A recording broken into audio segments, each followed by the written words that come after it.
찬양 감사합니다. 오늘은 확실히 박수가 기네요. 예, 오늘은 이제 설날이라 브라미 성가대가 서지 못해서 우리 지휘자님 찬양을 했습니다. 감사합니다. 먼저 인사 나누겠습니다. 앞뒤 잡으시면서 인사 나누겠습니다. 새해 복 많이 받으세요. 예, 1년에 두 차례 우리가 새해 인사를 하는데 정말 두 배로 복을 받으시길 바랍니다. 오늘 설날 아침 여러분들 몸과 마음도 많이 바쁘셨을 것 같아요. 근데 제가 생각할 때는 3부 예배 참석하신 분들은 이미 다 해결할 거 하고 오신 분들 아니에요. 예, 떡국은 드셨는지 모르겠습니다. 예, 그래도 설교를 제가 길게 하지는 않겠습니다. 그러나 말씀에 집중하셔서 이 한 주간 말씀을 의지하고 믿음으로 승리하시기를 바랍니다. 오늘 본 말씀을 중심으로 당신은 무엇을 의지하십니까? 라는 제목으로 지난주에는 당신은 확신하십니까? 오늘은 당신은 무엇을 의지하십니까? 라는 시리즈 설교입니다. 여러분은 누군가를 의지하고 살고 있지 않습니까? 지금 여러분들이 의지하는 대상이 누군가요? 사람들은 일평생 무엇인가를 의지하고 삽니다. 왜냐하면 사람은 연약한 존재이기 때문에 그래요. 그래서 아기 때는 엄마를 의지하고 삽니다. 제가 아들 둘을 키웠는데 얘들이 어렸을 때요, 아무리 제가 잘해줘도 엄마만 찾더라고요. 그래서 아빠로서 왜 아이들이 아빠는 안 좋아하고 엄마만 좋아하나 생각했더니 엄마가 밥줄이어서 그래요. 먹는 거 주는 사람, 어쩔 수 없이 아이들은 의지할 수 있잖아요. 그런데 나이가 들면서 이제는 그게 엄마도 아빠도 같이 의지하는 모습을 보고 있습니다. 사람들은 무엇인가를 의지해야 살 수가 있어요. 성장하면서 의지할 대상이 조금씩 바뀌긴 합니다. 때로는 친구가 의지할 대상이고, 선생님, 또 아니면 배우자, 아니면 의사 선생님, 그리고 자녀들이 의지할 대상일 수도 있고, 그리고 목사님들이 의지할 대상이기도 합니다. 이런 좋은 의지할 대상이 있다는 것은 복이에요. 의사 선생님도 정말 주치의처럼, 가정의 주치의처럼 그런 좋은 의사 선생님 알고 있는 건 너무나도 좋은 복이잖아요. 마찬가지로 목회자하고 목사님들하고도 좋은 관계 맺고 있는 거 너무너무 좋은 일이죠. 좋은 배우자, 좋은 선생님, 좋은 친구, 그리고 착하고 좋은 자녀들. 얼마나 큰 복인지 모릅니다. 여러분 한평생에 이런 좋은 만남이 있으시기 바라고 의지할 좋은 대상들이 있으시기를 축원합니다. 그런데 그것이 인생이긴 해요. 누군가를 의지하는 거, 그게 인생이에요. 그리고 내가 누군가를 의지하는 것도 좋은 일이고 누군가 나를 의지하는 것도 좋은 일입니다만은, 그러나 그 의지할 대상을 지나치게 의지할 때 문제가 생긴다라고 하는 거죠. 친구를 지나치게 의지하면요, 친구 따라서 안 가야 될 때 가요. 옛날에 친구 따라 강남 간다는 말이 안 좋은 말로 쓰였지만 사실 친구 따라 강남에서 땅 산 사람은 부자 됐을 거예요. 선생님을 의지하는 거 좋은 일이지만 간혹 가다가 나쁜 선생님들이 있잖아요. 사상적으로 문제가 있는 선생님들을 만나면 그 학생들이 선생님의 안 좋은 사상을 신봉하게 되는 경우도 있더라고요. 배우자를 너무 지나치게 의지하면요, 집착이 되죠. 의사 선생님을 지나치게 의지하게 되면 의사의 말 한마디에 심장이 올라갔다 내려갔다 합니다. 자녀들을 지나치게 의지하게 되면 실망을 하기도 하고 자녀들에게 짐이 되기도 합니다. 목사를 지나치게 의지하면요, 목사가 신격화되기도 합니다. 우리는 누구를 의지해야 될까요? 오늘 본 말씀에 보니까 사람들이, 어떤 사람들은 병거를 의지하고 어떤 사람들은 말을 의지하고, 그런데 우리는 우리 하나님의 이름을 의지하리로다라고 말씀하고 있는 것을 보게 됩니다. 사람들은요, 어떤 사람을 의지하거나 아니면 힘이나 권력을 의지하고 삽니다. 그리고 그것이 대표적인 것이 뭐예요? 돈이에요. 돈을 의지하고 살죠. 근데 여기에 큰 문제가 발생하게 됩니다. 첫 번째로 내가 의지하는 대상이 우상이 될 수 있습니다. 여러분, 우상이 뭘까요? 하나님보다 더 의지하고 더 사랑하는 거가 우상이에요. 그러니까 우리는 하나님을 의지해야 되는데 무언가 믿는 구석이 있어. 내가 늘 의지하는 대상이 있어. 그것이 사람이든 물질이든 어떤 것이든 간에. 그럼 그 대상이 나에게 우상이 된다는 거죠. 우리 신앙의 중심은 하나님이십니다. 우리는 하나님 한 분만을 믿고 하나님 한 분만을 신뢰하며 하나님 한 분만 의지하고 살아가야 됩니다. 그런데 우리는 하나님은 제껴놓고 다른 어떤 것인가를 의지한다. 돈이 됐든 사람이 됐든. 그러면 그게 우상숭배예요. 하나님이 가장 싫어하시는 겁니다. 여러분, 우리 한번 계묘년 새해를 맞이했잖아요. 우리 한번 돌아보면 좋겠습니다. 내가 지금 무엇을 의지하고 있는가? 여러분이 신뢰하는 대상이 무엇입니까? 그게 무너져 버리면 세상이 다 망한 것 같은 생각이 드는 그런 것이 혹시 있으신가요? 그게 그냥 내가 좋아하는 것을 넘어서서 하나님을 대체할 수 있는 것들이 혹시 있지는 않습니까? 그렇다면 여러분들이 의지하는 대상을 하나님께로 옮기시길 바랍니다. 둘째로, 내가 더 이상 하나님을 믿고 섬기며 사랑할 수 없게 된다는 거예요. 우상숭배는 뭐예요?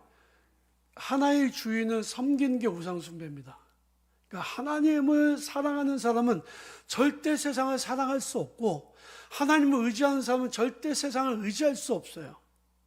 예수님은 뭐라고 말씀하셨냐면 너희가 돈을 사랑하든지 하나님을 사랑하든지 둘 중에 하나밖에 못한다 말씀하셨어요. 어느 것 하나는 더 귀하게 여긴다는 거예요. 돈을 사랑하든지 하나님을 더 사랑하든지 둘 중에 하나 선택할 수밖에 없다. 내가 하나님이 아닌 다른 것들을 의지하고 있다면 그것은 어떤 증거예요? 내가 그것들을 사랑하고 있다는 증거예요. 하나님보다 배우자를 더 사랑해도 안 됩니다. 하나님보다 자녀들을 더 사랑해도 안 돼요.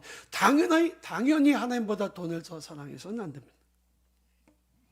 내가 의지하는 것을 사랑하기 때문에 하나님을 사랑하는 것을 포기하게 되기 때문에 그래요. 이 상태가 대단히 위험한 상태죠.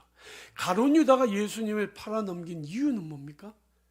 그가 예수님보다 돈을 더 사랑했기 때문이었습니다. 디모데후서 4장에 보면 데마라는 사람이 나와요. 데마는 복음의 진심이었던 사람이었습니다. 복음을 위해서 헌신했던 사람이에요. 사도 바울과 함께 끝까지 남아있었던 그런 제자들 중에 한 사람이 데마였습니다. 그런데 디모데후서 4장에 보니까 이런 말씀이 나와요. 데마는 이 세상을 사랑하여 데살로니가로 갔고, 세상을 사랑하니까 더 이상 복음을 전하지 않게 돼요. 이 세상을 하나님보다 더 사랑해서는 안 됩니다. 여러분은 지금 누구를 사랑하는지 한번 돌이켜 보시기를 바랍니다. 세 번째로, 더 이상 겸손하게 살지 않습니다.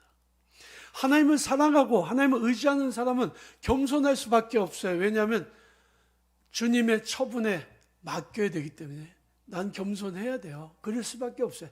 내가 아무리 애를 써도 내게 복을 주시는 분 누구예요? 하나님이세요.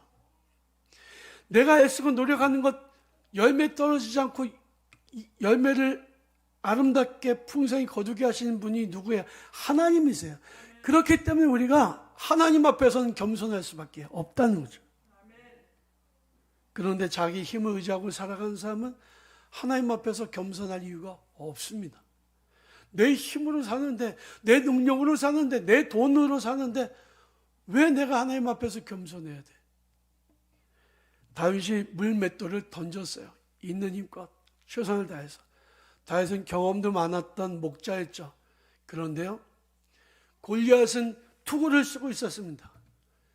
골리앗의 이마는요, 여기하고 눈가만 겨우 보이는 투구를 쓰고 있었는데 그 먼 거리에서 다윗이 던졌던 물맷돌이 하필이면 골리앗의 이마 정통에 가서 맞았습니다. 골리앗이 쓰러졌습니다. 누가 한 겁니까? 하나님이 그렇게 되게 하셨던 거예요. 다윗은 최선을 다해서 던졌지만 그게 어떻게 그렇게 먼 거리를 날아서 정확하게 이마에 맞을 수 있냐고요.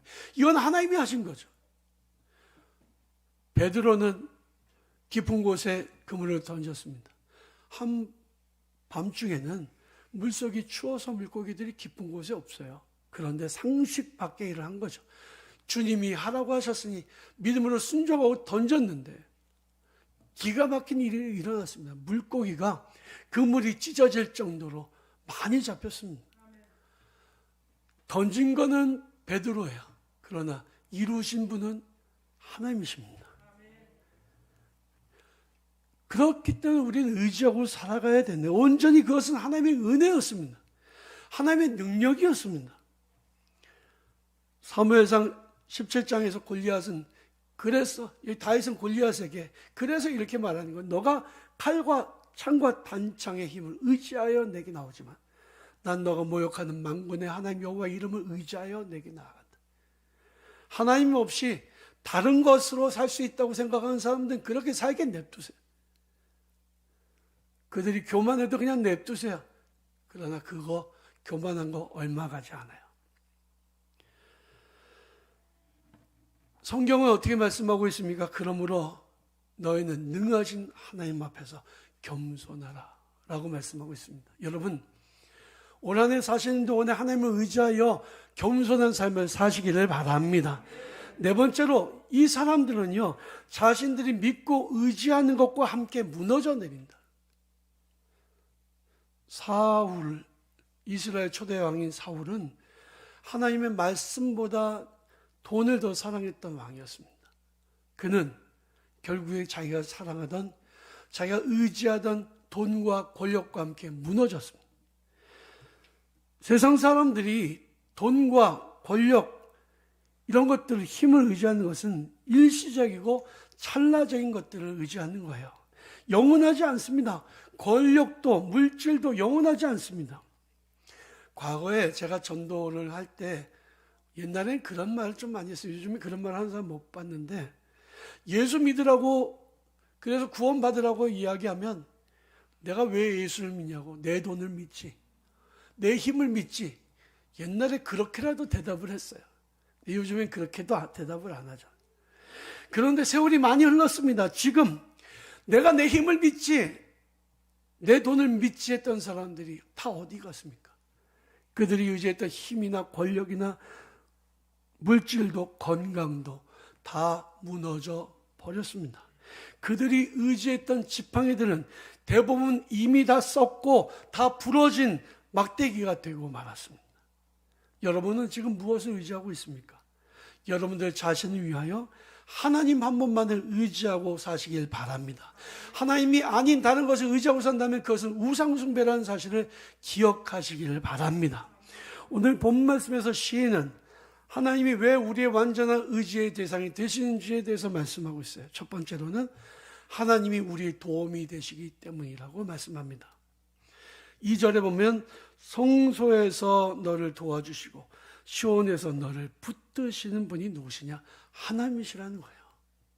두 번째로는 마음의 소원을 이루어주시는 분이 누구시냐? 하나님이시라는 거죠. 4절에 보니까 내 마음의 소원대로 허락하시고 내 모든 계획을 이루어 주시기를 원한다라고 말씀하고 있어요. 하나님은 우리의 마음의 소원을 이루어 주시는 분이십니다. 세 번째로는 하나님은 구원하시는 하나님이시기 때문에 그래요. 6절에 보면 여호와께서 자기에게 기름 부음 받은 자를 구원하시는 줄 내가 안다라고 고백하고 있습니다. 도와주신 하나님, 마음의 소원을 이루어 주신 하나님,